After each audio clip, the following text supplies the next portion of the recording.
MBBS in abroad. Apollo MedSkill 6 years of MBBS program will be completed in 35 lakhs only.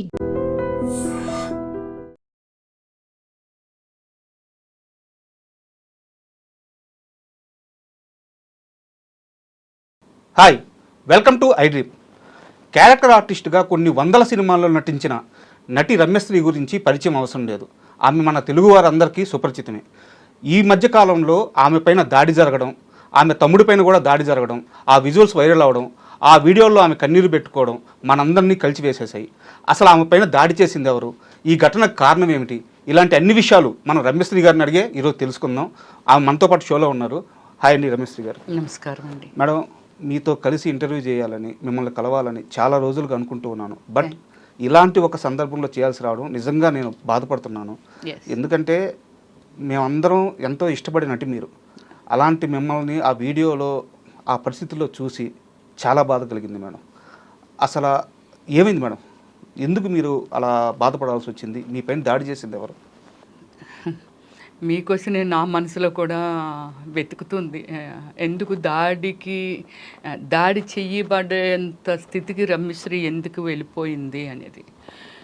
నేను ఎందుకు media మీదకు వస్తున్నానంటే, నేను ఆ రోజు చనిపోయి ఉండుంటే మనుషులు ఎలా మాట్లాడుకుంటారంటే, ఏదో చేసి ఉంటుంది అందుకే నడి రోడ్డు మీద నరికేశారు అని చెప్పుకునేవాళ్ళు. ఇంత నా లైఫ్, నా కెరియర్లో గుడ్ ప్లేస్లోనే ఉన్నాను నేను.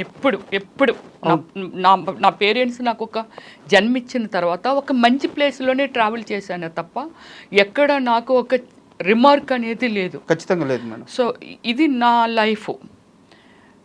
ఇప్పుడు నేను మన మీడియా కాకుండా ప్రజలకి నేను చెప్పకపోతే ఎందుకు నన్ను టార్గెట్ చేశారు, ఎందుకు చంపాలనుకున్నారు అనే దానికి నాది క్వశ్చనే, అసలు క్వశ్చన్ మార్కే.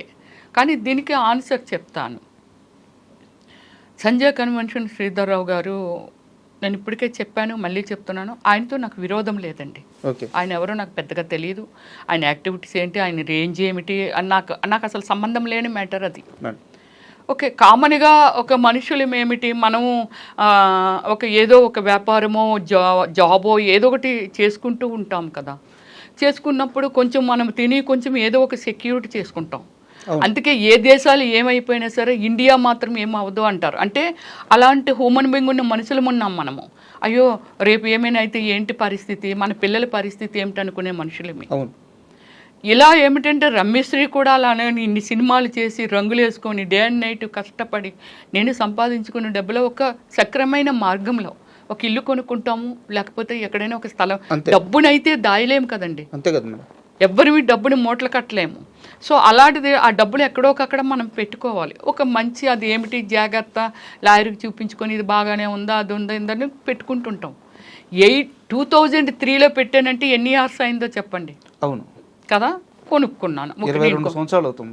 కొనుక్కున్నాను. అక్కడ ఇప్పుడు జరిగిన సిచ్యువేషన్ ఏమిటి అంటే, నా స్థలమే, నా స్థలంలాగే దగ్గర ఒక 40 మందిది అక్కడ స్థలాలు లేవు. బాధపడుతున్నారు, సఫర్ అవుతున్నారు. ఎస్, అందులో నేను ఒకదాన్ని అంతే. ఇక్కడ ఒకసారి నా సైట్లోకి వెళ్ళి విజిట్ చేస్తే అన్ని వాష్రూమ్లు అయ్యి కట్టేసి ఉన్నాయి అందులో. ఎప్పుడు మేడం ఇది? ఇది ఒక 2 years అవుతుంది. 2 years బ్యాక్ ఎప్పుడో జరిగింది. అప్పుడు ఎవరిని అడగాలో నాకు అక్కడ తెలియదు. ఇదేంటి మన సైట్లో మన సర్వే నెంబర్ ఉంటుంది, ఎలా అయ్యింది ఇదేంటి అనేసి పోలీసులు అప్రోచ్ అవ్వడం జరిగింది. అంటే కంప్లైంట్ ఇవ్వండి అది ఇదని. ఎవరి మీద ఇవ్వాలి, ఏమిటి ఇక్కడ ఏం జరుగుతుంది అన్నప్పుడు దేవరాజు గారు అనేసి ఒక ఆయన ఫ్రంట్లోనే ఉంటుంది, ఆయన కూడా డిస్టర్బ్ అవుతున్నారు. ఆయన కంప్లైంట్ ఇవ్వడానికి వచ్చారు. మీరు రమ్యశ్రీ గారు కదండి, మీరు ఏంటి కంప్లైంట్? అవునండి. ఏంటి సార్ ఇది, ఏంటి ఎలా జరిగింది, ఎవరమ్మా?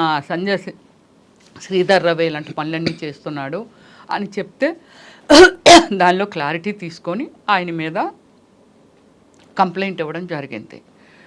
సో ఓకే, ఆయన్ని మన ఎఫ్ఐఆర్ కూడా ఫైల్ చేశారు. ఓకే, ఇది ఒక స్టెప్. ఓకే, తర్వాత అది కూల్, అది అయిపోయింది, అన్నీ అయిపోతున్నాయి. అతను నా మీద రెచ్చి పెట్టుకోవటానికి ఒక రీజన్ ఏమిటంటే, ఆ రోజే నేను వచ్చేస్తున్నాను, పోలీస్ స్టేషన్ నుంచి వచ్చేస్తున్నప్పుడు మన మీడియా మిత్రులు బయట ఉన్నారు. ఉండి అంటే ఆల్రెడీ సంజయ్ కన్వెన్షన్ శ్రీధర్ రావు మీద అక్కడ ఒక ఏమిటి ఇది జరుగుతుంది అనమాట, చర్చ జరుగుతుంది. ఈ అన్యాయం అయిపోయిన వాళ్ళు వీళ్ళు ఎవరో కొందరు వచ్చి మీడియాతో అల్చలు లైవ్ బోర్డు వచ్చేస్తున్నాయి. వచ్చేసి నాకు ఇంటికి వచ్చాక గానీ అది నాకు అర్థం అవ్వలేదు. చాలా మంది బాధితులు ఉన్నారు, అది అక్కడ జరుగుతుంది. మన మీడియా మిత్రులకి నేను నోటెడ్ కదా నాకు. సో వాళ్ళు ఏంటి రమ్య మేడం ఇక్కడికి వచ్చారు, మీరు కూడా దీని బాధితులా ఏమిటి అని అడిగితే అయ్యో అదేం లేదు, అది ఏదో నాకు కొంచెం పర్సనల్ ఇష్యూ ఉండి వచ్చాను అని చాలా క్యాజువల్గా చెప్పి వచ్చేసాను. కానీ అక్కడ ఉన్న వాళ్ళు ఉంటారు కదా, వాళ్ళు నేను అందులో ఉన్నదాన్ని నన్ను గుర్తుపట్టలేరా. వాళ్ళు అన్నారు లేదండి రమ్యశ్రీ గారికి కూడా అందులో ఉంది, అందుకే పోలీస్ స్టేషన్కి వచ్చినట్టున్నారు అని చెప్పారు. అక్కడ జరిగిన విషయం ఏంటంటే అలా చెప్పారని నాకు తెలియదుగా. ఆ నెక్స్ట్ డేనో ఎప్పుడో మన మీడియా మిత్రులు మా ఇంటికి వచ్చేసారు. వచ్చి లేదు మీరు దీని మీద స్పందించాలి, మీలాంటి వాళ్ళు స్పందించకపోతే ఇంత అరాచకమా అది ఇది అని అంటే నేను ఒక స్టేట్మెంట్ ఇచ్చాను. ఏమండి అప్పుడే ఆ పిల్లల్ని ఒక డాక్టర్ని రేప్ చేసి చంపిస్తే ఎన్కౌంటర్ చేశారు, నయ్యేమిని ఎన్కౌంటర్ చేశారు. ఒక చెడు చేస్తున్నారు, ఎన్కౌంటర్ చేశారు. దాని గురించి నేను ఏం మాట్లాడానంటే ఏమండి 4 పిల్లలు 5 పిల్లలు మనం ఎన్కౌంటర్ చేశారు డిపార్ట్మెంట్, ఎందుకని తప్పు చేశారు, ఈ తప్పుని అరికట్టాలి, లేకపోతే ఇది అలాగా డెవలప్ అయిపోతుంది, ఎవరు పడితే వాళ్ళు చేస్తారనేగా. అవును, అది చెయ్యకూడదనే కదా డిపార్ట్మెంట్ ఈ యాక్షన్ తీసుకుంది. అప్పుడు నేనన్నాను ఏమంటే ఆ పిల్లలు ఒక క్రమశిక్షణతో పెరగలేదు, వాళ్ళ తల్లిదండ్రులు వాళ్ళకు ఒక క్రమశిక్షణ చెప్పుండరు, వాళ్ళు ఎడ్యుకేటెడ్స్ కాదు, డ్రింక్ చేసి ఉన్నారు, వాళ్ళ ఏజ్లు కూడా చిన్నవే, అంటే మెచ్యూర్డ్ ఫెలోస్ కాదు. ఒక అవకాశాన్ని వాళ్ళు ఆ అమ్మాయిని ఇలా చేస్తే తప్పని కూడా తెలియని నేచర్ ఉన్న వాళ్ళు అలాంటి వాళ్ళు చేస్తేనే మనం ఎన్కౌంటర్ చేసాము. నయ్యం ఆయన ఏం చేశారో నాకు తెలియదు, ఆయన హిస్టరీ గురించి నాకు అనవసరం. ఎందుకు చేశారో ఒక తప్పు చేశారు, ఇలాంటి మనిషి ఈ భూమి మీద ఉండకూడదు. మరి అలాంటప్పుడు ఈ శ్రీధర్ రావు లాంటి వాళ్ళు, మళ్ళీ చెప్తున్నాను, ఈ శ్రీధర్ రావు గారు ఆ వీడియోని కావాలంటే చూపించవచ్చండి, ఈ శ్రీధర్ రావు లాంటి వాళ్ళు మనుషులు బ్రతుకుంటుండగా, అమ్మాయి చనిపోయింది, పేరెంట్స్ పాపం సఫర్ అవ్వచ్చు, కానీ మనుషులు బ్రతుకుంటుండగా ఒక 100 మందినో లేకపోతే ఇంకో సొసైటీ వాళ్ళు ఇంకొకళ్ళో ఇలాంటి కార్యక్రమాలు చేస్తూ మానసికంగా వాళ్ళని చంపేస్తూ నిద్ర లేకుండా వాళ్ళ హ్యాండ్లకి వీళ్ళ లైఫ్ని తీసుకొని ఇంత ఇబ్బంది పడుతున్న వాళ్ళని ఎందుకు ఎన్కౌంటర్ చెయ్యకూడదు అని అడిగాను. అప్పటి నుంచి నా మీద గ్రెడ్జ్ పెట్టుకున్నాడనే సంగతి మాకు ఎలా తెలిసిందో చెప్తాను. ఒకసారి అందరికీ అందరిది రయేజా వాడికి ఇచ్చేద్దాము, రయేజా వాళ్ళ కంపెనీ వాళ్ళు అడుగుతున్నారు, మీరందరూ రండి అని సొసైటీ వాళ్ళని అందరినీ పిలవడం జరిగింది. సొసైటీ ప్రెసిడెంట్ గారు మనందరం వెళ్దాము అని అంటే మేము కూడా, అంటే నేను ఎప్పుడు చాలా వరకు అటెంప్ట్ చెయ్యనండి వీటికి, అంతా రాకేష్ ప్రశాంత్ అతన్ని కూడా నాతో పాటు ఉన్నాడు కాబట్టి తను కూడా టార్గెట్ చేశాడు అంతే. మీ తమ్ముడు అంటే మరి అన్ని తనే కదా చూస్తాడు, జనరల్ నాలెడ్జ్ దాని గురించి ఏమిటి, ఇదేమిటి, అదేమిటి అనేది. సో నాకు తెలుసు, కానీ ఒక సెలబ్రిటీగా అన్నిటికీ బయటకు రాలేక తను నేను బయటికి ఎక్స్పోజ్, తను పంపించి తను చూసుకోవడం అంతే. ఒక సపోర్టు, ఒక భార్య యొక్క భర్త ఎలాగ సపోర్టో, లేకపోతే ఒక తల్లిదండ్రులు ముసలైపోతే పిల్లలు ఎలాగ సపోర్టో, వాడు నాకు అలాగ సపోర్టు. సో అలా అప్పుడు రమ్యశ్రీ వాళ్ళు ఎవరైనా వస్తే గెట్ అవుట్, బయట స్పాన్సర్లు వాళ్ళే పెడతాడు. ఎందుకు ఆ వ్యవస్థ అతనికి ఎందుకో నాకు అర్థం కాదు. నువ్వు వ్యాపారం చేసుకుంటున్నావు, కూల్ చాలా మంది చేస్తున్నారే. రామేశ్వరరావు గారు సింపుల్గా నడిచి వెళ్ళిపోతారు, సీఎం గారు కూడా నాకు అసలు ఇది అక్కడే లేదని టైప్లో ఉంటారు. ఆయన బొమ్మలు పెట్టడం ఏంది, ఆయన లేఅవుట్ కాదు కదా, అది కాదు. ఇప్పుడు లేఅవుట్ ఇక్కడ కాదండి, ఆయన ప్లేస్ లో ఒక మీటింగ్ పెట్టిన, మీరందరూ రండి, రయేజ్ ఆయన ఆధ్వర్యంలో ఆయన ఏదో ఎక్కడో ఒక ప్లేస్ డిసైడ్ చేస్తే అక్కడికి వెళ్ళారు. అప్పుడు ప్రశాంత్ అదే వద్దని అబ్జెక్షన్ చెప్తున్నాడు అంటే పాపం అందులో ఒక 5 ఏం చేశారంటే అదేంటది సొసైటీలో అందరూ ఉన్నవాళ్ళమే ప్లాట్స్ ఉన్నవాళ్ళే అతను వద్దని చెప్పడం ఏంటి అతని మీద ఇది చేయడం ఆయన మేము రామనుకొని ఒక 5-6 మెంబర్స్ వెనక్కి వచ్చేసారు. ఓకే ప్రశాంత్ గారు సారీ అండి మీరు ఏమనుకోవద్దు దాని తను ఏం మాట్లాడారండి ఇది బయటకైతే మనకు రాదా ఏమిటి చెప్పలేమా ఏటి మీకు అనేసి అది చెప్పి వెళ్ళారు వాళ్ళు ప్రెసిడెంట్ అలాగే వెళ్ళారు. సో తను ఏదో 2,70,000 రేటు పెట్టాడు. తర్వాత ఏదో అక్కడ ఏదో ఒక డిస్కషన్ జరిగింది. ప్రశాంత్ని రమ్యశ్రీ తాలూకొల్లి లోపలికి రానివద్దనే దగ్గర మాకు అర్థమైంది మా మీద నేను ఆ స్టేట్మెంట్ ఇచ్చాను కదా అందుకు ఈయన గ్రెడ్జి పెట్టుకున్నారు అనేది. ఓకే ఓకే ఇది ఒక క్లోజ్ కామన్ అది అయిపోయింది. ఓకే ఏదో నడుస్తుంది మన ప్లాట్ ఏంటి అందరం డిస్కషన్ చేసుకుంటాము మాట్లాడుకుంటాము. ఆయన ఉద్దేశంలో ఒకరికొకరు ఎవ్వరూ మాట్లాడుకోకూడదు టచ్లోకి వెళ్ళకూడదు ఏమీ చెయ్యకూడదు. ఓకే ఒక యుద్ధం చేస్తే యూనిటీ ఉండకూడదు అతనికి ఉండకూడదు. ఒక యుద్ధం చేస్తే యూనిటీ కదా సైనికులందరూ తలపడితేనే కదా అవును మనం సక్సెస్ అయ్యేది సాధించేది. ఇరుగు పొరుగు అనేది దేనికి మేడం ఎందుకుంటారు ఆ ఇరుగు పొరుగు కూడా కలవకుండా ఎవరికి వాళ్ళని ఇండివిజువల్ గా బ్లాక్ మెయిల్ చేసి బెదిరిస్తూ ఉంటాడు. ఇది మేము మాట్లాడుకుంటుంటాం కదా ఏమండి నాకు ఇలాగ అయిందండి ఏమండి నాకు ఇలా కాల్ వచ్చిందండి ఏంటోనండి ఈ జీవితాలు ఏమిటోనండి సఫర్ అయిన వాళ్ళు మా లిస్ట్ వరకు బయట ఇంకా 1000 మంది ఉన్నారేమో పెద్ద పెద్ద వాళ్ళు ఉన్నారేమో నాకు తెలియదు కానీ బట్ ఈ సిచ్యువేషన్ని మేము మాట్లాడుకుంటూ ఉండేవాళ్ళం. ఇలా కాల్ వచ్చిందండి రమ్య గారు ఇదండి అని బాధపడిన వాళ్ళు కొందరు హార్ట్ అటాక్ వచ్చి చనిపోయిన వాళ్ళు ఇలాగా ఆ టీంలో ఉన్నారు. ఓకే ఇప్పుడు మార్నింగ్ కార్ యాక్సిడెంట్ జరిగింది కదండి ఇన్సిడెంట్ జరిగింది కదా మేడం. ఆఫ్టర్నూన్ నేను మార్నింగ్ నుంచి ఏం చేస్తున్నానంటే లేదు మేడం మనం కాస్త క్లియర్గా వద్దాము. సో ఈ 2 ఇన్సిడెంట్లు గతంలో జరిగాయి. ఆల్రెడీ మీ స్థలంలో ఆయన టాయిలెట్స్ కట్టించేస్తున్నారు మీరు అప్పుడు ఒక స్టేట్మెంట్ ఇచ్చారు దాన్ని పర్సనల్ గా తీసుకొని ఆయన గ్రెడ్జ్ పెట్టుకొని మిమ్మల్ని ఆ మీటింగ్స్ అన్నిటికీ అవాయిడ్ చేస్తూ వచ్చారు. తర్వాత ఈ మొత్తం విషయంలోకి హైడ్రా ఎలా ప్రవేశించింది సో వాళ్ళు వచ్చి ఫస్ట్ ఏం చేశారు వాళ్ళు చేసి వెళ్ళిన తర్వాత శ్రీధర్రావు గారి రియాక్షన్ ఏంటి అక్కడి నుంచి కాస్త వివరంగా చెప్పండి. దీనికి ఏమిటంటే హైడ్రా పెట్టిన తర్వాత అంటే హైడ్రా ఎప్పటి నుంచో లేదు కదండి. హైడ్రా ప్రవేశపెట్టిన తర్వాత దాని రూల్స్ ఏమిటి రెగ్యులేషన్స్ ఏమిటి వీటి గురించి అనేది క్షుణ్ణంగా తెలుసుకున్నామండి. ఇది నిజంగాన మన తెలంగాణ రాష్ట్ర రెస్పెక్ట్ఫుల్ సీఎం రేవంత్ రెడ్డి గారికి పాదాభివందనం చేయాలండి. లేకపోతే మేము చాలామంది బయటపడలేము అంటే మేమని కాదు ఈ సొసైటీలో ఈ సమాజంలో చాలామంది బయటపడలేరు.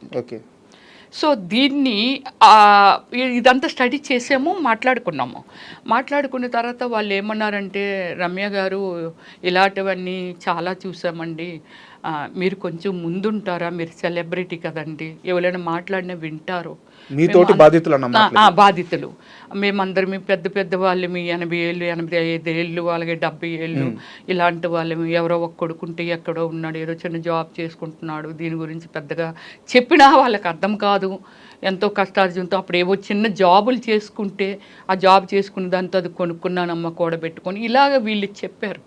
నన్ను నా హ్యూమన్ బీయింగ్ నా వ్యక్తిత్వం అనేది ఒకటి లోపల ఉంది కదా అది నన్ను ఏమంటారు దాన్ని ఎంకరేజ్ చేసింది ఒక స్టెప్ ముందుకు పడేలా చేసింది. అయ్యో మనం వీళ్ళకి ఏదో మనం చెయ్యాలి అందులో నేను కూడా ఉన్నాను నేను బాధితురాలనే బట్ నేను ఏదో చెయ్యాలి వాళ్ళ కోసం అనే ఒక ఫీలింగ్ కలిగింది నాలోని కలిగి అయితే సరే మనం హైడ్రాకి వెళ్దాం అంటే మాది అక్కడ ల్యాండ్ ఎవరిది అనేది ఐడెంటిఫై చేయని విధంగా కలిపేశారు.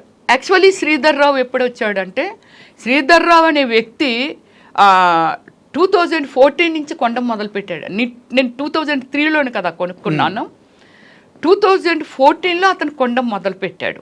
అందులోని 1 వేసో 2 వేసో ఎవరో వాళ్ళ ఇబ్బందులు కొలిది అమ్మిస్తుంటేనో లేకపోతే అతను ఏమి ఎక్స్ప్లెయిన్ చేశాడో మనకు చెప్పాను కదండి పక్కింటి వాళ్ళ గురించి మనకు సంబంధం లేదు వాళ్ళ ఆపదలో ఉన్నారంటే మన ఒక మానవత్వంతో ఏదైనా చెయ్యాలేమో కానీ పక్కింటి వాళ్ళు ఏం చేసుకుంటున్నారు ఏం కెలుక్కుంటున్నారో మనకు సంబంధం ఉండకూడదు. ఇది good human being. So okay అతను ఏం కొనుక్కుంటున్నాడో మనకు అనవసరం కొనుక్కుంటున్నారో అమ్ముకుంటున్నారో వెళ్ళిపోతున్నారు.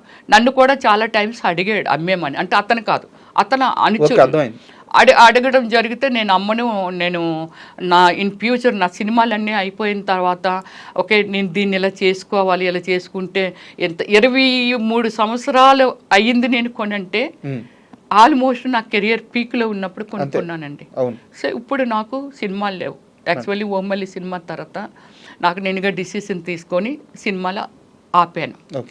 ఇప్పుడు నేను ఎలా బ్రతకాలి, ఏం తిని బ్రతకాలి? నాకు సినిమాలు నా ఆధారమే ఇదండి. నేను దొంగతనం చేయను, తప్పు చేయను, ఏమి చేయను. మరి నేను ఎలా బ్రతకాలి? దాన్ని ఏదో ఒకటి చేసుకునే కదా నేను బ్రతకాలి. నాలాగానే ప్రపంచం మొత్తం మీద ఎవరైనా ఇదే చేస్తారు. అవును, రమ్యశ్రీ ఎలా ఆలోచిస్తుందో అలానే చేస్తారు కదా. ఇప్పుడు దాన్ని అమ్మమంటే నేను అమ్మనని చాలా టైం చెప్పాను. ఓకే, ఇది అయిపోయింది కదా. 2014లో ఆయన వెంచర్లోకి జాయిన్ అయ్యాడు. జాయిన్ అయ్యి కొంటూ వచ్చి అందరినీ డిస్టర్బ్ చేస్తున్నారు. సో మీరు దాని మీద ఫైట్ చేశారు. స్టార్టింగ్ లో లేదండి డిస్టర్బ్ చేయటం. తను కొనుక్కుంటున్నాడు అంతే, ఎవరో కొనుక్కుంటారు, మనకేం తెలుస్తుంది కొనుక్కోవడం అనేది. మనల్ని అడుగుతున్నాడు కాబట్టి. ఏమండి అక్కడ శ్రీధర్ రావే ఒక 50 కొనేసాడు అండి, అతను 3 కొన్నాడు అనుకోండి, 50 కొన్నానని చెప్పేవాడు. ఒక 15 ఎన్నో కొన్నాడు అనుకోండి, 100 కొన్నానని చెప్పేవాడు. రియల్ ఎస్టేట్ లో ఉండే గేమ్స్. ఆ గేమ్స్ మనలాంటి అమాయకులకు మనకి ఎలా తెలుస్తుంది? తెలియదు కదా. సో ఇది అప్పుడు మనము హైడ్రాని అప్రోచ్ అవ్వడం జరిగింది. అందరూ వచ్చారు. ఓకే, ఎన్ఆర్ఐలో అక్కడ వాళ్ళు మెయిల్స్ పెట్టారు, ఇదంతా చేశారు. సో ఇక్కడ వాళ్ళు ఒక 5 ఫ్యామిలీస్ వెళ్ళాము. నా చుట్టూ ఉన్న వాళ్ళందరూ పెద్దోళ్ళండి, ముసలోళ్ళు. ఆ పూట బిస్కెట్ తినకపోతే ఇలా ఉడికిపోయేవాళ్ళు. బట్ నాకు చెయ్యాలనే డేర్ అనమాట. వీళ్ళకి ఏదో చెయ్యాలి, అక్కడ ఏదో ఒకటి తేల్చాలనేదే నా ధైర్యం. సో వెళ్ళి మేము ఒకటే అడిగాము. రంగనాథన్ సారు మార్నింగ్ వెళ్ళామండి 10 o'clockకి. వెళ్ళిన వాళ్ళు ఆ రోజు నైటు ఫస్ట్ ఒక కంప్లైంట్ ఇచ్చామండి. ఇచ్చిన తర్వాత మళ్ళీ వెళ్ళామండి. మళ్ళీ వెళ్తే టైం ఇచ్చారు సారు, కమిషనర్ సార్. మార్నింగ్ వెళ్ళిన వాళ్ళని midnight 12 వరకు మేము ఉన్నామండి. సార్ అంటే యాక్చువల్లీ మనం ఒక్కరమే కాదు కదండి, కొన్ని కోట్ల మందికి రెస్పాన్సిబిలిటీ. సో ఓకే, ఎంతో అయింది, 7:30 ఎంతో అయింది సార్ వచ్చేసరికి. 8 o'clock అయింది మీటింగ్ స్టార్ట్ అయ్యేసరికి.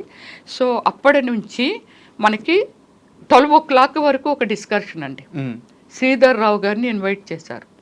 ఎస్, వీళ్ళు ఒక కంప్లైంట్ రేజ్ చేశారు, మీ తరపున మీరు ఏం చెప్తారో రండి అని. ఫార్మాలిటీ. ఆయన రారండి, రాలేదు, రారు కూడా. వాళ్ళ లాయర్ని పంపించారండి. వాళ్ళ లాయర్ ఆర్గ్యూ, ఒక కమిషనర్ లాయరు ఇస్ ఓకే, లా చదివింది, ఒక ఫస్ట్ పర్సనల్లీ ఎడ్యుకేషన్ కంటే ముందు ఒక క్రమశిక్షణ మనిషిలో ఉండాలి. ఆమె ఎడ్యుకేషన్నే మాట్లాడింది, క్రమశిక్షణతో మాట్లాడలేదు. మేమందరం అక్కడ జిహెచ్ఎంసీ వాళ్ళు ఆఫీసర్స్ ఉన్నారు, టౌన్ ప్లానింగ్ వీళ్ళందరినీ పిలిచారు సార్. వాళ్ళని కూడా మాకు తెలియదండి. తర్వాత డిస్కషన్లో తెలిసింది, ఓహో వీళ్ళు ఈ డిపార్ట్మెంటా, వీళ్ళు ఈ డిపార్ట్మెంట్ అనేది తర్వాత మేము చూసామే, కానీ మాకు ఫస్ట్ తెలీదు. బిగ్ స్క్రీన్ పెట్టారండి. బిగ్ స్క్రీన్ పెట్టి 80s కూడా వెళ్ళి ఈ లేఅవుట్ ఏంటి, దాని ముందు అక్కడ భూమి ఏంటి, అది ఎవరిది, ఎక్కడిది, ఎలాగ వీళ్ళు వెంచర్ వేశారు, ఏమిటి ఈ ప్లాట్ చేశారు, ఏమిటి దీనికి రోడ్లు ఏమిటి అనేది చాట్లైట్లో చూసారండి.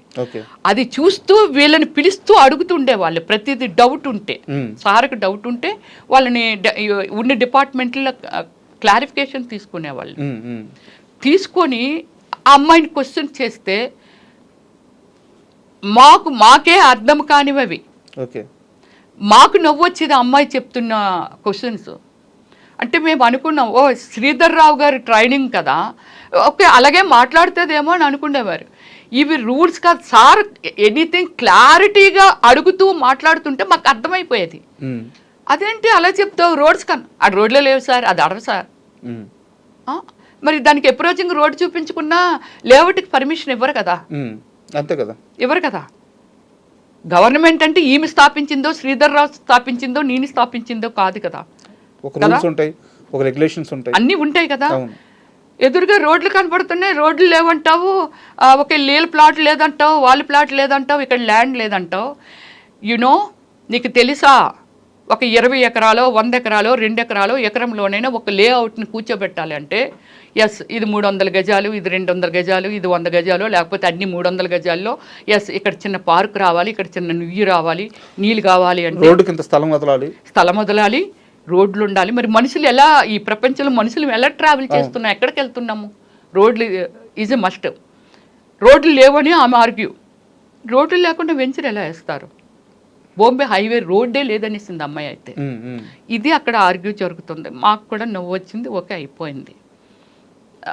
నెక్స్ట్ డే పాపం వచ్చి క్లారిటీ తీసుకొని మా ప్రమేయం ఏమీ లేదండి, ఓకే రోడ్డులు ఏమిటి వాళ్ళు చూశారు కాబట్టి అక్కడి నుంచి అన్నీ చూసుకుంటూ కంప్యూటర్లు అన్నీ చెక్ చేస్తూ చార్ట్లైట్లో చూస్తూ ఎక్కడ రోడ్డు వచ్చింది, ఎలా వచ్చింది, రోడ్డు మీద ఎక్కడ కట్టేశారు ఆక్రమించుకొని అవి మాత్రము వాళ్ళు కొలాప్స్ చేశారు.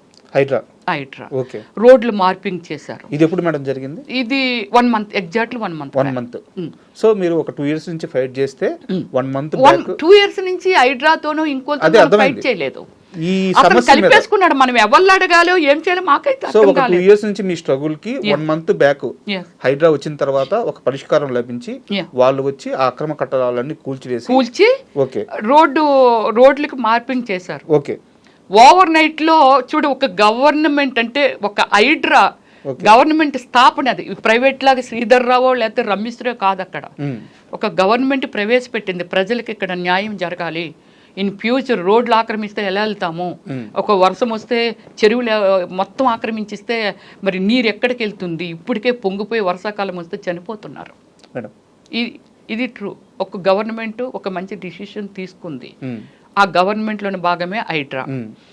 దీన్ని కూడా రెస్పెక్ట్ ఇవ్వకుండా నువ్వు ఓవర్ నైట్లో మొత్తం అవన్నీ మూసేవంటే is good think or bad think? రాత్రి మళ్ళీ కట్టేశారా? రాత్రి మూసేసి మళ్ళీ కన్స్ట్రక్షన్ స్టార్ట్ చేసేసాడు ఇమ్మీడియట్లీ. అయ్యో అదేంటి మేడం, కాస్త క్లియర్గా చెప్పండి మేడం. అదే అక్కడే డిస్కషన్ చేస్తున్నాము, ఇది ఇలాగా అని చెప్పి. సో అది కార్ డాష్ ఇచ్చిన తర్వాత అది అయిపోయింది, ఆ ఎపిసోడ్ అయిపోయిందండి. ఆ ఖుషి అని అతను బయటకు పంపించేశారు, స్టార్ట్ చేశారు.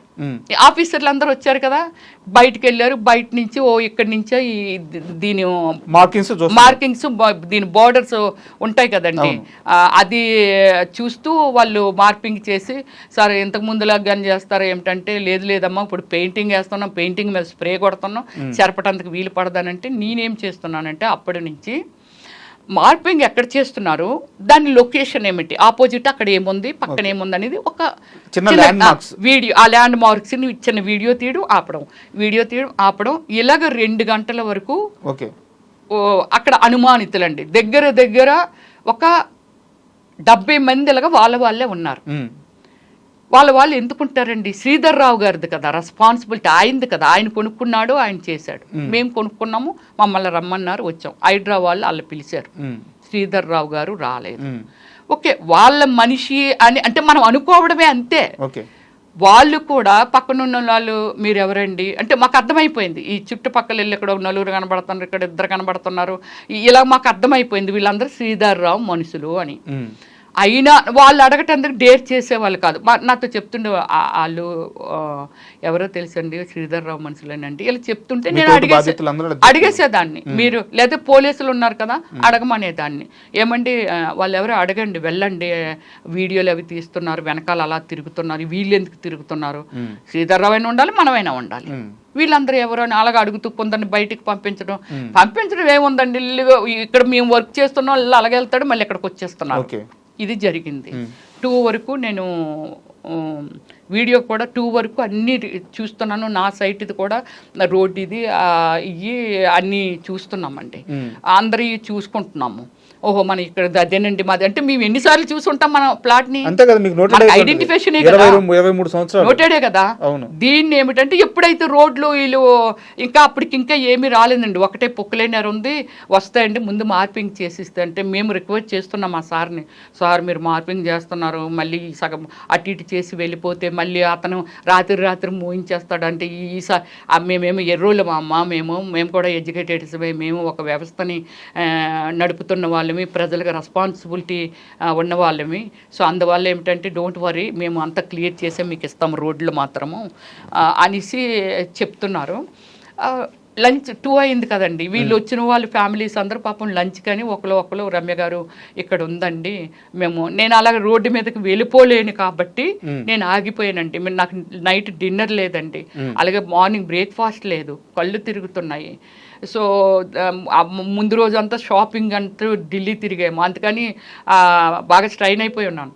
వెళ్ళిపోయారు వాళ్ళు. వచ్చి తర్వాత నేను సిఐ గారికి ఒక వీడియో చేశాను, ఏమండి ఇదండి ఇక్కడ ఇలాగా హైడ్రా వాళ్ళు వీళ్ళందరూ కలిసి ఇలా చేస్తున్నారండి, ఇదండి శ్రీధర్ రావు గారి యాక్టివిటీస్ ఇలా ఉంటాయండి, సో ఇదిగోండి నా ప్లాట్ ఇదిగో ఇక్కడ ఉందండి నాది, సో ఎలాగా కొంత ఏదో మాట్లాడి, సో ప్రజలు కూడా అంటే ఈరోజు నాకు జరిగింది రేపు ఇంకొకరికి జరగొచ్చండి, ఇది ప్రజలు కూడా అవేర్నెస్ రావాలండి అని ఒక వీడియో చేస్తున్నప్పుడు మార్నింగ్ నుంచి నేను శ్రీధర్ రావు మనిషిని కాదు అని చెప్తూ ఈ ఫ్లాట్లో ఒక ఫ్లాట్ ఓనర్ వాళ్ళ అన్న కొడుకునని చెప్తూ తిరుగుతున్నాడండి. ఎవరతను?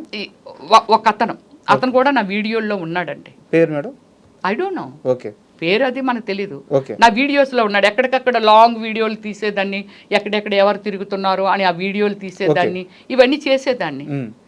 సో అది దానిని ఫోన్ని కొట్టి అంటే సిఐ గారికి ఫోన్ చేసి లంచ్కి వెళ్తాం సార్ అని మా డ్రైవర్కి ఫోన్ చేసి, నువ్వు రోడ్డుకి వచ్చి అమ్మ నువ్వు ఎటు పక్కున్నావో ఇలాగ బస్ స్టాప్ ఉంది కదా ఫస్ట్ ఎంటర్ పెట్రోల్ బంక్ పక్కని ఇటు పక్క ఆగమ్మా వచ్చేస్తామని చెప్పి అతను ఫోన్ చేస్తే అతను వచ్చాడు. ఇది బస్ స్టాప్ ఇటు శ్రీధర్ రావు సంజయ్ కన్వెంట్ శ్రీధర్ రావు గారు పెట్రోల్ బంక్ అండి, ఇటు పక్క వచ్చి బస్ స్టాప్ అవతల. మరి బస్ స్టాప్ ఏదైనా బస్సు ఆగితే ప్రాబ్లం అని బస్ స్టాప్ అవతల పెట్టాడు. మేము క్యాజువల్గా నడిచి వచ్చేస్తున్నాం. ఇంత డిస్టెన్స్లో రాకేష్ నడుస్తున్నాడు, మా తమ్ముడు. నేను ఇక్కడ నడుస్తున్నాను, మామూలు ఫోన్ నేను పట్టుకున్నాను, వాడు అప్పుడు దాకా సిఐతో మాట్లాడాను కదా, సో నడుచుకుంటూ వెళ్ళిపోతున్నామండి. ఇటు నుంచి అనమాట 2 కదా అది, అటువైపులో ఆపోజిట్లోనే పోలీస్ స్టేషన్, ఈ ఆపోజిట్ ఇది. మనం ఇలాగ వెళ్ళిపోతున్నప్పుడు మమ్మల్ని ట్రాఫిక్ కదా వస్తున్నాయి కదా వెహికల్స్, చూస్తాం కదా. ఏదైతే అంటే మార్నింగ్ ఆ ఇన్సిడెంట్లో నేను సేవ్ అవ్వడం, దీనిలో అతను చూడడం, ఈరోజు మేము బట్ట కట్టామండి. సో ఉదయం మిమ్మల్ని కారుతో గుద్దుపోయిన ఆయన ఫేస్ మీరు చూస్తున్నారు కాబట్టి చూసాం కాబట్టి ఆ ఫేస్ ని బండి డ్రైవ్ చేస్తున్నాడు, వెనకాతల సన్నగా ఒక అతను ప్రశాంత్ కొంచెం ముందు వాళ్ళు చూడలేదండి, కత్తికి గుడ్డ తెలుసు కదండి, ఇన్ని సినిమాలు చూస్తున్న దాన్ని, సినిమాలు చేస్తున్న దాన్ని, డైరెక్షన్ చేసిన దాన్ని నాకు తెలియదు. అది ఎప్పుడైతే చూసాను ప్రశాంత్ పరిగెట్టు అని చెప్పి నేను ఆ బండిని ఏం చేశానంటే పుచ్చేసానండి, అంటే ఇలా తోసేసేటప్పటికి వాళ్ళు ఈడి బండిని పట్టుకొని ఉన్నాడు, అతను పడిపోయాడండి. ఆ కత్తి పట్టుకొని ఆ కత్తి కిందన పడ్డం వరకు నేను చూసాను. బైక్ మీద వచ్చారా? బైక్ మీద, 2 వీలర్ మీద వచ్చారు.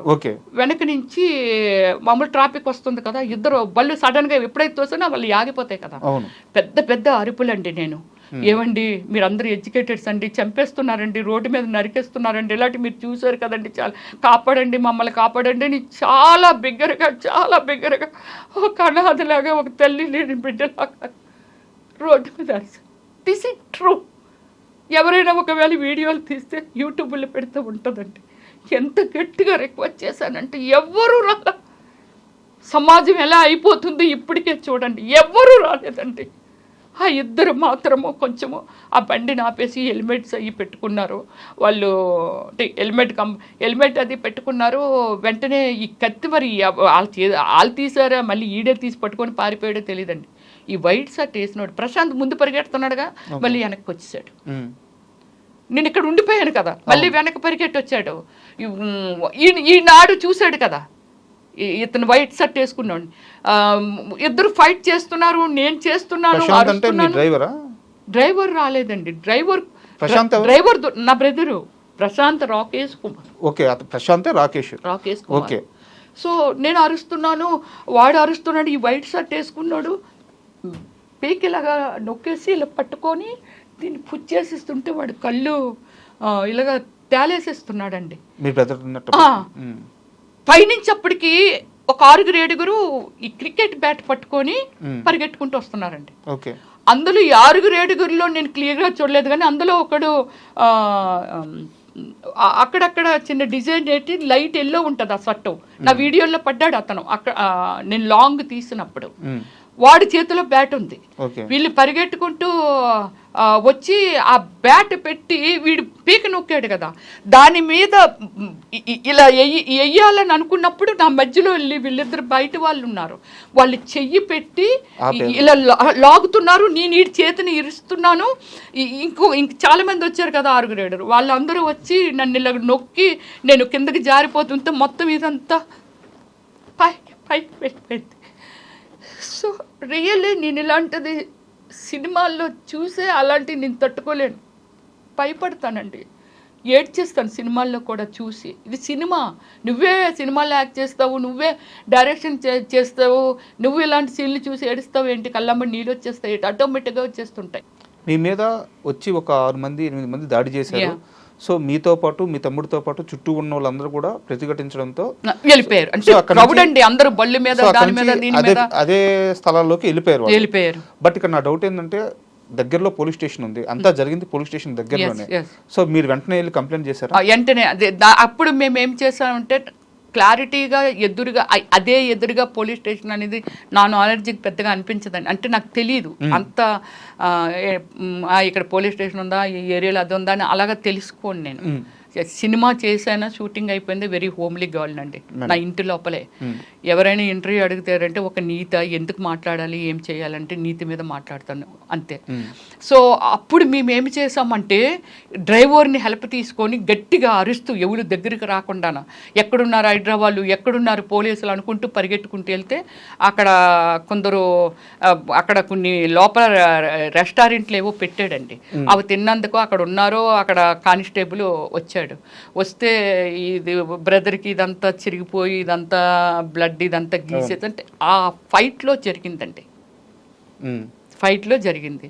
సో అది అప్పుడు నేను అన్నాను అనమాట, ఇలా జరిగింది పదండి మేడము, ఎదురుగుండానే కదా ఇది, ఎక్కడ జరిగింది ఇన్సిడెంట్ అంటే ఎక్కడంటే పదండి కంప్లైంట్. నేనైతే రాను, మీరు ఒక్కలైతే మీ దగ్గర డ్రెస్ మాత్రమే ఉంది, ఆ డ్రెస్ కాదండి మీ దగ్గర గన్ కానీ ఏమీ లేదు, మనం ఇలా వెళ్తూ ఉంటే పొడిచేసే వాళ్ళు ఎవరో 4-5 వచ్చి పొడిచేస్తే చంపేస్తారు, నేను రాను అని దాడి జరుగుతుంది కాబట్టి మీరు భయపడిపోయాను నేను. సో భయపడిపోతే లేదు మేడము, నేను లేదు అక్కడికి ఫోన్ చేయండి, ఎవరినైనా పంపించమనండి, ఎవరైనా గడ్డ పట్టుకొని పంపించమనండి, అమ్మో నేనైతే రాను అనేసి భయపడిపోయాను. లేదు మేడము ఈ డ్రెస్ ఉంది కదా, డ్రెస్ ఏం చేస్తుంది, డ్రెస్ మిమ్మల్ని కూడా పొడిచిస్తే ఏం చేస్తారండి, అయిపోయిన తర్వాత ఎవరు ఏం చేయలేము కదా, ప్లీజ్ అండి ఎవరినైనా పంపించమనండి అంటే ఎస్ఐకో ఎవరికో ఫోన్ చేస్తే నేను పంపుతున్నాను అది ఇదంటే లాస్ట్కి పంపలేదు. ఇంట్లోనే లేదు మేడం మీకు నేను సెక్యూరిటీ నాతో మాట్లాడారు, పంపిస్తాను మీకు ఎందుకు రండి, వెహికల్ పంపిస్తాను. ఇప్పుడు ఆ వెహికల్లో 2 అన్నారు, వెహికల్ లేదు ఏం లేదు. ఈ కానిస్టేబుల్ గుండానే ఆయన దగ్గరగా ఆయన ముందుని అలా భయపడుతూ నడుచుకుంటూ పోలీస్ స్టేషన్కి వెళ్ళాం. అక్కడ ఉన్నారండి ఎస్ఐ, ఏం జరిగింది సార్, ఇలాగ జరిగింది సార్, ఇది సార్ విషయం. పాపం కానిస్టేబుల్ అంతా క్లియర్గా చెప్తున్నాడు, సార్ మేడం మార్నింగ్ నుంచి వీడియోస్ అవి చేస్తున్నారు, అనుమానాస్పదంగా ఉన్నోళ్ళి చూడమ్మా అక్కడ ఏదో తిరుగుతున్నారు, ఒకసారి వెళ్ళి అడుగు, ఇదంతా చెప్తున్నారు సార్. ఇలాగా అంటే మేమందరం ఇక్కడ ఉన్నాము, లంచ్ కానీ బయటకు వెళ్తుంటే ఈ ఇన్సిడెంట్ బయట జరిగిందట సార్, మేము ఎవరమే లేము అక్కడ అని చెప్పారండి. డోంట్ కేర్, వెళ్ళి కంప్లైంట్ రాయండి, ఓకే ప్రామిస్ అండి. ఒక ఎస్ఐ మీద నేను ఇలా చెప్పాను కదండి, జాబ్ చేసే వాళ్ళన్నా కష్టపడే వాళ్ళన్నా నేను చాలా రెస్పెక్ట్ ఇస్తాను. కానీ అక్కడ అతను కేర్లెస్. ఇంతకుముందు నేను వినేదాన్ని కదా, అక్కడ ఉన్న పోలీసులు, అక్కడ ఉన్న పోలీస్ స్టేషను అమ్ముడిపోయిందండి శ్రీధర్రావుకి. శ్రీధర్రావు ఏది చెప్పితే అదే జరుగుతుందండి. అక్కడ మనకేమి న్యాయం జరగదండి, మనం కంప్లైంట్లు ఇచ్చుకొని అవి ఇచ్చుకొని. ఓకే, నేను ఆ వాతావరణాన్ని అక్కడ చూశాను. సో ఈ ప్రాబ్లము ఇదంతా లెటర్ రాయమంటున్నారు, మాకు చేతులు మీరు రాయండి అంటాడు రైటర్. నువ్వు ఉన్నావు కదా, రైట్ అందుకే నువ్వు ఉన్నావు కదా, మీరు రాయడం ఏంది, రైట్ అందుకే రైటర్ నువ్వు ఉన్నావు. ఓకే, మాకు ఈ టెన్షన్లో ఉన్నాం కాబట్టి రాయలేము, రాసిపెట్టు. సరే చెప్పండి, ఇదే ఆయన ఎక్స్ప్రెషన్. సో దీన్ని మనము ఒక ఏది చేసో లెటర్ రాసాము. అప్పుడు మాలా చౌదరి గారని ఈయన బాధితురాలు, శ్రీధర్రావు గారు బాధితురాలు. ఆమెనేమో పాపం వాళ్ళ హస్బెండ్ ఏదో మర్డర్ చేశారు ఏదో. ఆయన ఏంటండి మేజర్ అండి, రిటైర్డ్ మిలిటరీ మేజర్ అండి. మిలిటరీలో ప్రజాసేవ చేసే మనిషి. ఏదో అయింది ఆవిడ్ని 2 వీక్స్ శ్రీధర్ రావే నువ్వు చౌదరివి నేను చౌదరిని అలాగ పాపం ఆమెని మబ్బి పెట్టి కులాన్ని ఎందుకండి వాడుకుంటాడు? చౌదరి అయితే చౌదరిలో ఉన్నోళ్ళందరూ ఇతన్ని తప్పు చేయమని చెప్తున్నారా అండి? చెప్పరు కదా. అది ఎంత తప్పు కులాన్ని వాడడం అనేది. అలా వాడుకొని ఆవిడ్ని మబ్బి పెట్టి అక్కడ జరిగిన సిచ్యువేషన్ అండి. ఆవిడ ఆల్రెడీ మన అడిషనల్ కమిషనర్ దగ్గరికి వెళ్ళి ఏంటి సార్ ఇది ఎలాగుంది చూడండి సార్, వీళ్ళందరూ భోజనానికి వెళ్ళి వాళ్ళందరూ అక్కడికి వచ్చేసారు సార్. వచ్చేసిన తర్వాత ఆయన్ని కలిసి ఇది చెప్తుంది ఆవిడ. మేము పరిగెట్టి వెళ్ళాం, వీళ్ళు ఎక్కడ రెస్పాండ్ అవ్వట్లేదు. వెంటనే ఇలా జరిగిందా, హైదరాబాద్లో ఉన్నారా, ఎందుకు మరి సెక్యూరిటీ ఇవ్వలేదు, అది ఇది అని అనిచి ఒక 25 మెంబర్స్ని ఫిమేలు అడిషనల్ కమిషనర్ గారు, సిఐలు వీళ్ళందరూ లొకేషన్కి ప్రయాణం అవుతున్నారండి. నేను ఇది కంప్లీట్ అవ్వలేదు, దీనికి మనకేమీ ఎక్నాలజ్మెంట్ ఇవ్వలేదు, నేను వాళ్ళతో వెళ్ళిపోతాను, ఉండండి మీరు కూడా ఉండండి సార్, నేను కూడా అక్కడికే వచ్చేస్తాను అని చెప్పి నా బ్రదర్ని ఏమో హాస్పిటల్కి రాశారు సార్. వాడిని ఒక్కడిని పంపించాలంటే భయము. డ్రైవర్ బయట నుంచి ఫోను, అమ్మ ఇక్కడ కూడా బయట కూడా వాళ్ళ మనుషులే ఉన్నారు, నన్ను వచ్చి అడిగారమ్మా మీరు పోలీసుల పక్క నుంచి ఎక్కడికి రాకండి అమ్మా. ఎలా ఉంటుంది నా సిచ్యువేషన్? పోలీస్ స్టేషన్ బయట కూడా ఉన్నారు, కామన్ డ్రెస్సులు నన్ను వచ్చి అడిగారమ్మా ఎవరు నువ్వు ఏమిటి, మీ డ్రైవర్ని ఇక్కడ ఎన్నాళ్ళుగా పనిచేస్తున్నావు అడిగారు, ఆ డీటెయిల్స్ అన్ని కూడా అడిగారు. అడిగితే లేదు సార్ నేను ఒక 5 days అయింది సార్ ఇక్కడికి వచ్చి, నాకేమీ తెలియదు సార్, అది మన వెహికల్ ఫోటోలు తీసుకోవడం ఇదంతా. సో ఇది నేనేమంటున్నా, వెహికల్ ఫోటోలు ఇక్కడ తీసుకోలేదు, దాని ముందే తీసేసుకున్నా. లోపల మా సిచ్యువేషన్ ఎలా ఉంటుంది, వాడిని ఎలా నేను హాస్పిటల్కి పంపించాలి, వీళ్ళందరూ ఇక్కడికి వెళ్ళిపోయారు, నేను కూడా మీతో వచ్చేస్తాను, ఇది అన్ఫినిషింగ్ అయిపోతుంది, కంప్లైంట్ ఇవ్వకపోతే ఎక్నాలజ్మెంట్ తీసుకోవాలి, వెంటనే ఎఫ్ఐఆర్ ఫైల్ చేయాల్సింది ఎంక్వైరీ చేసి ఫైల్ చేస్తామని చెప్పారు. సో ఓకే, ఇది అయిపోయింది కదండి. ఇప్పుడు నేను ఒకటి చెప్తున్నానండి శ్రీధర్ రావు గారిని, ఒక డౌట్ మేడం, ఫైనల్గా కేసు ఫైల్ చేశారా? చేశారు. ఓకే, ఇచ్చారు. ఓకే, ఇప్పుడు ఆ కేసు రన్నింగ్లో ఉంది. ఓకే, ఎంక్వైరీ చేస్తారు. ఎస్, ఎస్టర్డే పోలీస్ స్టేషన్కి వెళ్ళాము. ఓకే, వెళ్ళి అంతా ఎవరున్నారు ఇక్కడ, ఏముంటారు ఎదురుంటారు, వెళ్ళప్పుడు నా ఫోన్ని ఏమండి మేమేమి దొంగలం కాదు కదా, వాడెవడో దొంగతనం వేశారు, మీరు రికవరీ చేశారు, నాకు ఇచ్చేయండి, నాకు కమ్యూనికేషన్ గ్యాప్ వచ్చేస్తుంది. ఇలాంటి సిచ్యువేషన్ నా ఫ్యామిలీతోనో ఇంకోతోనో నా ఫ్రెండ్స్తోనో ఏదైనా చూడాలి, ఎందుకంటే ఈవినింగ్ మళ్ళీ మీడియా కూడా వచ్చేసారు అక్కడికి. సో ఇదంతా చూసి వాళ్ళు బెదిరిపోతారండి, నాకు ఒక కమ్యూనికేషన్ కావాలి కదా, నా ఫోన్ ఇచ్చేయండి అంటే అలా ఇవ్వమండి, కోర్టులో సబ్మిట్ చేస్తామంటే మా లాయర్ గారు అది అన్నారు. కోర్టులో సబ్మిట్ చేయడం ఏంటి, నీది పోయిందని కంప్లైంట్లో అయితే రాసావు కదా, అది రికవరీ చేసినప్పుడు నీ చేతికి ఇచ్చేయాలి కదా. వాళ్ళు దారిలోనే పోయింది, అది లాగేసుకొని అతనే ఆ బయట నన్ను ఏదైతే మర్డర్ అటెంప్ట్ చేయబడ్డా అతనే లాక్కొని వెళ్ళిపోయాడు. సో ఆ వెంకటేష్ అంటే అతని పేరు, తర్వాత మనం ఎంక్వైరీ చేస్తే వెంకటేష్ అని తెలిసింది. సో ఇచ్చేయాలి కదా. నేను అన్నాను ఆ వీడియోలన్నీ తీసుకున్నాము, కేర్ఫుల్గా ఉన్నాయా లేదా నేను చూడాలి, వాళ్ళు ఏమైనా చేసేసారేమో అది ఇదని అంటే సరే ఎందండి అయితే ఓపెన్ చేయండి అని చెప్పి ఇచ్చాడు. ఓకే ఇవి ఉన్నాయా, ఓకే, ఏమో అన్నీ మనకు గుర్తుంటాయండి, ఎన్ని వీడియోలు తీసాము, వాళ్ళు ఏమైనా ఓవర్ నైట్లో చూసి, అంటే నాది సీక్రెట్ కోడ్ పెట్టాను దానికి, తీసారే లేదనేది మనకు తెలీదు. సో నా డేటా ఉంటుంది కదా అందులో, నా జీవితం ఉంటుంది కదా దానిలో, అంతే కదా. ఇప్పుడు అదే కదండి ఫోన్ ట్రాపింగ్ గురించి దాని గురించి ఇంత పెద్ద పెద్ద ఇష్యూలు జరుగుతున్నాయనంటే నా జీవితాన్ని, అంటే ఇదంతా అతను చేసిన శ్రీధర్ రావు చేసిన స్కెచ్. ఆవిడ ఫోన్ లాక్కోండి, ఆవిడ ఇంకో విధంగా కూడా బ్లాక్మెయిల్ చేయొచ్చు, ఎందుకు ఇంత గ్రెడ్జ్ ఎందుకు నా మీద, నేనెవరిని సాదా సీదా మనిషిని, మామూలుగా ఆయన ముందు చీమ బుర్రకాయని కూడా కాదు, అంటే ఏ విధంగా అతను డెవలప్ అయ్యాడో నాకు తెలియదు, కానీ నేను చీమ బుర్రకాయని కూడా కాదు. సో ఇలా అయిపోయింది కదండి. కోర్టుకు వెళ్ళాలి, మేము కోర్టుకు వెళ్ళి టైం అయిపోయింది అప్పటికి, యాక్చువల్లీ 10కి రమ్మన్నారు, ఇక్కడే 12 అయిపోయింది. షార్ట్ కట్లో కొట్టి కోర్టుకు వెళ్దామని కోర్టుకు వెళ్ళి లాయర్ తిట్లు, వెంటనే కమిషనర్ గారికి కాల్ చేశాను. సార్ కమిషనర్, అడిషనల్ కమిషనర్ నా దగ్గర అదే నెంబర్ ఉంది, కాల్ చేశాను. సార్ ఇప్పుడు నాది ఫోన్ పోయింది సార్, నాది కోడ్ అడిగాడు అతను, మీరు అదే మీ సీక్రెట్ కోడ్ పెడతారు కదండి, అది చెప్పండి అని అన్నాడు. నేను అక్కడే గొడవ ఆడాను. అదేంటంటే మాది ఎందుకండి, కావాలంటే డైరెక్ట్ కోర్టులో సబ్మిట్ చేయండి, కోడ్ ఎందుకు అడుగుతున్నారంటే అతను ఏదో ఒక రివర్స్లో ఏదో దీనిగా మాట్లాడతాడికి మా బ్రదర్ ఏం చేశాడంటే భయపడిపోయి సరే అండి చెప్తానండి అని చెప్పి కోడ్ ఇచ్చేసాడు. ఓకే, పేపర్ మీద రాసుకున్నాడు. అయిపోయింది కదా. వెళ్ళిన తర్వాత లాయర్ గారు చెప్పిన తర్వాత నేను అడిషనల్ కమిషనర్ గారికి కాల్ చేశాను. చేసి సార్ ఒక నాది ఫోను పోయింది, మీరు రికవర్ చేశారు సార్, దాని నెంబర్ అంటే నన్ను ఇంట్రడ్యూస్ చేసుకున్నాను, బీసీ స్టేట్ ప్రెసిడెంట్ని, ఫిల్మ్ స్టార్ని, ఇదంతా చెప్పాను.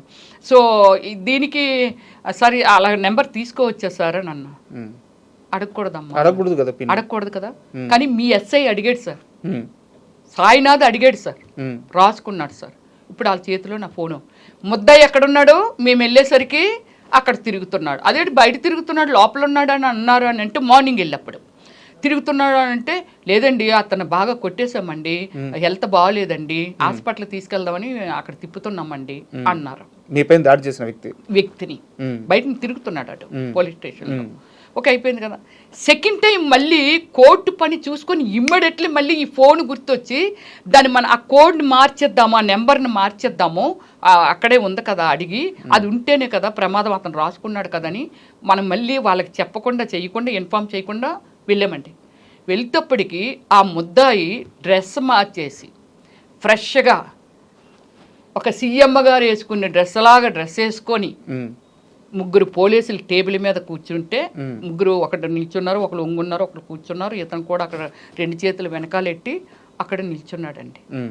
ఇప్పుడు నేను చేసిన తప్పు ఏమిటంటే దూరం నుంచే నేను మెట్లెక్కుతుంటేనే గెట్ చేశాను, ప్రశాంత్ గెట్ చేశాడు, ఏదో ఫోన్ నడుపుతున్నారు. ఓకే అంటే ఇతన్ని లూజ్ వదిలేరు అనేది మాకు అక్కడ అర్థమైంది. లోపలికి వెళ్ళాము. సార్ మేము అదే మా ఫోన్ ఉంది కదా, ఆ నెంబర్ మార్చేస్తాం సార్ అంటే అలా 10 నిమిషాలు ఇవ్వండి వెళ్ళగానే మనం అడిగినప్పుడు ఇచ్చేయాలిగా. ఆల్రెడీ తీసుకోవడమే తప్పు. అడిషనల్ కమిషనర్ ఫోన్ కూడా చేశారట, ఏంటి వాళ్ళని ఏదో కోడ్ అడిగేవట, అది జాగ్రత్త. ఆయన రేంజ్లో ఆయన ఏమో వార్నింగ్ ఇచ్చారో మనం వెళ్ళలేదు కాబట్టి మనకు తెలియదు. కానీ అలాగా అడిగారంట. అడిగితే అప్పుడు లేదు కమిషనర్ గారు కూడా సరే ఫోన్ ఇవ్వండి మేము కోడ్ మార్చి ఇచ్చేస్తామండి అని అంటే అది ఇప్పుడు ఓపెన్ చేయకూడదండి, అదండి ఇదండి. అదేంటండి, అది మా జీవితాన్ని మీ చేతిలో పెట్టుకొని కోడ్ మార్చుతాం, మీరు ఇక్కడే ఉంటారు, ఇప్పుడు ఇక్కడ వచ్చి నిలబడండి, మేము మా నెంబర్ని సీక్రెట్గా మార్చేసుకుంటామంటే, మేము ఉన్నప్పుడు బీరువాలో పెట్టిన ఫోను ఇక్కడ కింద నేను వస్తున్నప్పుడు ముగ్గురు పోలీసులు ఇతను నడుపుతున్నారని చెప్పాను, చూస్తున్నారని చెప్పాను. అక్కడ నుంచి ఫోన్ పట్టుకొచ్చాడండి ఎస్ఐ. అంటే నా ఫోన్ ఓపెన్ చేసినట్టేగా దాని అర్థం. ఇదండి నేను ఏమి మెసేజ్ ఇవ్వాలని అనుకుంటున్నానంటే, నేను కొన్ని సిద్ధాంతాలు ఉన్న వ్యక్తిని, మనిషి అనే ఒక మనుషుల్ని ప్రేమించే వ్యక్తిని, మనిషిని మనిషిగా ఒకటే జన్మ ఉంటుంది, ఒక్కసారి మరణం ఉంటుంది, మనిషిని మనిషిగా చూడాలనుకునే వ్యక్తిత్వం అండి. నేను సినిమాల్లో చెయ్యొచ్చు, నాకు అది రాసిపెట్టి ఉంది కాబట్టి భగవంతుడే ఫస్టే డిసైడ్ చేస్తాడని చెప్తారు కదండి. రాసిపెట్టి ఉంది, తప్పు కానీ ఇది కాదు, ఉంది కాబట్టి సో నేను సినిమాల్లోకి వచ్చి ఉంటాను. మహానుభావులు ఒక హిస్టరీని ఒక ఏమిటి ఎన్టీఆర్ గారు ఒక దేవుడా రాముడా భీముడా ఇలా అన్నీ ఒక హిస్టరీని చూపించగలిగారని అంటే, ఒక చిరంజీవి గారు లాంటి వాళ్ళు, ఇలాంటి వాళ్ళందరూ పెద్ద పెద్ద సక్సెస్లో ఒక జనానికి ఒక మెసేజ్ అండి సినిమా అంటే. ఒక కుటుంబం అండి, ఒక దేవుళ్ళండి, ఒక యుద్ధం అండి, ఒక చీటింగ్లండి, ఇదే కదా సినిమా అంటే. దాన్ని ప్రజలకి అవేర్నెస్ కల్పిస్తున్నారండి సినిమాలు తీసి. మేడం నేను సామాన్యురాలని, సో నేనేం చేయలేను ఇలా అంటున్నారు. బట్ మీరు కొన్ని వందల సినిమాల్లో యాక్ట్ చేసిన నటి, 400 మూవీస్ నియర్లీ, కొన్ని కోట్ల మందికి తెలిసిన నటి, కొన్ని లక్షల మంది మిమ్మల్ని అభిమానించే వాళ్ళు ఉన్నారు, సో మిమ్మల్ని ఇష్టపడే వాళ్ళు ఉన్నారు. మీలాంటి ఓ వ్యక్తి పైన ఇలా పబ్లిక్గా దాడి జరగడం, మీరు ఒక న్యాయం కోసం అధికారుల దగ్గరికి వెళ్తే అక్కడ రెస్పాన్స్ సరిగ్గా రాకపోవడం, అధికారుల దగ్గరికి ఎవరి దగ్గర, పోలీస్ అధికారులు కానీ ఎవరి దగ్గరికి, సో మీలాంటి వ్యక్తి పైన ఇంత దాడి జరుగుతున్నప్పుడు ఇండస్ట్రీ నుంచి మీకు ఎందుకు సపోర్ట్ రాలేదు ఇప్పటిదాకా ఎవరు? ఇండస్ట్రీ నుంచి సపోర్ట్ రాకపోవడం అనేది ఏం లేదండి. యాక్చువల్లీ ఏమిటంటే నా ఫోన్ కొట్టేశారు కాబట్టి వాళ్ళు అంటే ఫోన్ కూడా ఒక భాగమే, ఫోన్ కూడా లాగేసుకోవాలి, ఇందులో మొత్తం అంతా ఉంది కాబట్టి ప్రూఫ్స్ ఉన్నాయి కాబట్టి. సో ఇది వాళ్ళు చాలా మూర్ఖులుగా బిహేవ్ చేశారండి. హైడ్రా గవర్నమెంట్ కదా, అంతే కదా, ఒక డిపార్ట్మెంటే కదా. హైడ్రా దగ్గర ఆ ప్రూఫ్లు అన్ని మెజర్స్ తెలియకుండానే వాళ్ళు కొట్టేస్తున్నారా? కాకపోతే నా వీడియో ఒకటి చేశాను కదండి, ఇది వైరల్ అయిపోతుందని అబ్బాయి మార్నింగ్ నుంచి వేరొకరు అని చెప్పి తిరుగుతున్నాడు అని చెప్పాను కదండి. వాడు ఇన్ఫర్మేషన్ ఇచ్చాడు, ఆవిడ దగ్గర ఫోన్ లాగేయండి అనేసి. సో అలాగ ఫోన్ ఎత్తుకెళ్ళిపోయారే తప్ప సో వాళ్ళ దగ్గర ఉండదా ఏంటి ఇన్ఫర్మేషన్? హైడ్రా వాళ్ళ దగ్గర ఉండదా ఏంటి ఇన్ఫర్మేషన్? ఉంటుంది కదా. బట్ కాకపోతే ఏమిటంటే వాళ్ళు ఇంత మూర్ఖంగా ఆలోచించడం కూడా తప్పే, వాళ్ళకి తెలియదు అంతే. సో కానీ నాకు ఆ డిపార్ట్మెంట్ గురించి ఓన్లీ గచ్చిపోలేండి, అందరూ చెడ్డ ఆఫీసర్లే ఉండేది. అంటే నా క్వశ్చన్ అధికారుల గురించి కాదు, వాళ్ళ గురించి కాదు, నేను అడిగేది ఏంటంటే సినిమా నాకు ఫోన్ కమ్యూనికేషన్ వచ్చేసిందండి. అంటే మీ ఫోను ఆల్రెడీ పోలీస్ స్టేషన్ లో ఉందని చెప్పి మీరు చెప్పారు, అక్కడ లేట్ అయిందని చెప్పి చెప్పారు. బట్ నా క్వశ్చన్ ఏంటంటే రమ్యశ్రీ అనే నటి మీద దాడి జరిగింది, ఒక సినీ నటి మీద ఇలా ఎందుకు దాడి చేస్తారని చెప్పేసి ఏ యాక్టర్స్ కానీ ఏ ఒక్కరు కూడా బయటకు వచ్చి ఒక సోషల్ మీడియాలో కానీ వాళ్ళ వాయిస్ ని వినిపించలేదు. ఇప్పుడు వస్తారండి వాళ్ళు. ఓకే చెప్పండి, అంటే రమ్యశ్రీ గారు ఏమైంది ఏమిటని అడిగే చాయిస్ కూడా లేకుండా అయిపోయింది అంతే. ఒక మా అసోసియేషన్ నుంచి కానీ, అంటే మా అసోసియేషన్ అంటే సినిమా యాక్టర్లది ఒక అసోసియేషన్, డైరెక్టర్స్ అసోసియేషన్, నేను డైరెక్టర్ని కాబట్టి డైరెక్టర్స్ అసోసియేషన్, టీవీ ఆర్టిస్ట్ కాబట్టి టీవీ అసోసియేషన్ మెంబర్ని, వీళ్ళందరూ కదిలి రావటానికి రమ్య ఏమి జరిగిందని అడిగే అవకాశం లేకుండా పోయింది. ఇప్పుడు వస్తారండి వాళ్ళంతా. మరోవైపు వచ్చేసి మీకు బీసీ మహిళగా మీ కులస్తులందరూ మా స్త్రీ పైన ఇలా దాడి చేస్తారని చెప్పేసి వాళ్ళు మాత్రం ఒక రేంజ్ లో క్యాంపెయిన్ చేస్తున్నారు. ఒక వెలమ మహిళ మీద మా స్త్రీ పైన ఇలా దాడి చేస్తారని చెప్పి వాళ్ళు మాత్రం బాగా సపోర్ట్. నాకు కులాలు లేకపోతే అవి ఏమీ లేవండి. నేను ఒక మనిషిని, ఒక దేవుడి బిడ్డని. దీనికి మీకు చెప్తున్నాను, మన ప్రైమ్ మినిస్టర్ గారు రాముడిని అంత గ్రాండ్గా అంత ఖర్చు పెట్టి అయోధ్యలో స్థాపించారు. రాముడు లేడు ఇప్పుడు మన మధ్య. ఆయన చేసిన ఒక మంచి దేవుడిని ఎవరు రెస్పెక్ట్ చేయకుండా ఉంటారండి? దేవుడు. సో అలాగే నేను ఒక దేవుడి బిడ్డనే తప్ప నాకు ఆ కులాలు ఈ కులాలు అది ఇది అనేది నాకు సంబంధం లేని విషయాలు. నేను ప్రతి ఒక్కరిని ఇప్పుడున్న ఇది మొన్న ఒక ఇన్సిడెంట్ జరిగిందండి, ఏది మన కాశ్మీర్లో ఒక ఇన్సిడెంట్ జరిగింది. టెర్రరిస్టులు ఒక 26 మందిని నిర్దాక్షిణ్యంగా మీరు హిందువులు అని చెప్పి కాల్ చేశారు. ఇది చూసిన వాళ్ళకున్న ఇన్ని కోట్ల మంది 150 కోట్ల మంది జనాభా మన ఇండియాలో ఎంతమంది ఆ బాధ ఇది రేపు మీకు జరగవచ్చు, నాకు జరగవచ్చు, ఎవరికైనా జరగవచ్చు. ఇది ఒక దుర్మార్గము. అవును, దుర్మార్గం. దానికి వాళ్ళ సింధూర్ పేరు పెట్టి దానికి అంటే దీన్ని ఒక యుద్ధం కూడా ప్రకటించారు. ఇలాంటి వ్యవస్థను రూపుమాపాలి. ఈరోజు మీకు జరిగింది ఇంకోళ్ళు జరగవచ్చు. అంత గుడ్ డిసిషన్ మన ప్రైమ్ మినిస్టర్ గారు మోడీ గారు తీసుకున్నారు. కానీ అది ఇప్పుడు ఇక్కడ ఒక హైదరాబాద్లో ఉండొచ్చు, వైజాగ్లో ఉండొచ్చు, లేకపోతే ఢిల్లీలో ఉండొచ్చు, వాటెవర్ ఎక్కడైనా ఉండొచ్చు. అంతకంటే మరి ఆ వ్యవస్థని ఒక యుద్ధం ప్రకటిస్తే, యుద్ధం చేస్తే ఎంతమంది సైనికులు చనిపోయేవాళ్ళు? 1000, 2000, 3000, 4000 వాటెవర్. అది వాళ్ళ సాక్రిఫికేషన్ జనం కోసం. మన జనాన్ని మనం కాపాడాలనేదే ఒక రెస్పాన్సిబిలిటీగా తీసుకున్న ప్రైమ్ మినిస్టరు. ఇప్పుడు ఇక్కడ శ్రీధర్ రావు గారి దగ్గరికి వద్దాం. శ్రీధర్ రావు గారు ఒక వ్యవస్థను మెయింటైన్ చేస్తున్నారు. ఒక వ్యవస్థ 200 మందో 300 మందో 100 మందో గోండాలంటే వాళ్ళని పాడు చేస్తున్నారా, బాగు చేస్తున్నారా? మన పిల్లడు కడుపుని పుట్టిన పిల్లడు తప్పు చేస్తే బెత్తం పట్టుకోనో లేకపోతే అది తప్పురని కొడుతున్నాం. నువ్వు ఒక వ్యవస్థని తయారు చేసి వాళ్ళకి ఏమి నేర్పుతున్నావు? వీడిని చంపు, వాడిని చంపు, విలగ చంపు, నేను ఆర్డర్ ఇస్తాను, ఇగో నీకు ఒక 2000 ఇస్తాను, 5000 ఇస్తానని ఒక వ్యవస్థని తయారు చేస్తే ఆ వ్యవస్థ ఇంకా ఎంతమందిని తయారు చేస్తుంటుంది? ఆ వ్యవస్థ వల్ల ఈ సమాజం ఇప్పుడు 70-75% ఒక మంచి అనేది ఏదైతే ఉందో, మంచి కోసం ఆలోచించి ఒక మనిషి కోసం మనిషి ఆలోచించే ఒక హ్యూమన్ బీయింగ్ ఏదైతే ఉందో ఆ వ్యవస్థ టాప్కి వెళ్ళిపోద్ది. ఇంకా ఈ 100 మంది 200 మంది ఇంకొక 500 మందిని తయారు చేస్తారు. ఖచ్చితంగా బ్యాడ్ కల్చర్ కదా. దీనికి రెస్పాన్సిబిలిటీ నేనేమంటానంటే ఈ వ్యవస్థను రూపుమాపటానికి ఇప్పుడు అందులో ఎంతోమంది కష్టపడి సంపాదించుకునే ఎంప్లాయీస్ ఉన్నారు, అది చిన్న చిన్న వ్యాపారం చేసుకున్న వాళ్ళు ఉండొచ్చు, ఎవరైనా ఉండొచ్చు. అందుకే నేను ఏం అడుగుతున్నానంటే, నేను మీ ఇంటి ఆడబిడ్డని అనుకోండి, మీ పిల్లలే ఏదో సాఫ్ట్వేర్ ఉద్యోగాలు చేసుకుంటే, ఎక్కడో ఏదో చిన్న మొక్క ఏదో కొనుక్కుందామని అనుకుంటే అది ఎవరైనా ఆక్రమించుకుంటే ఎలా ఉంటుంది?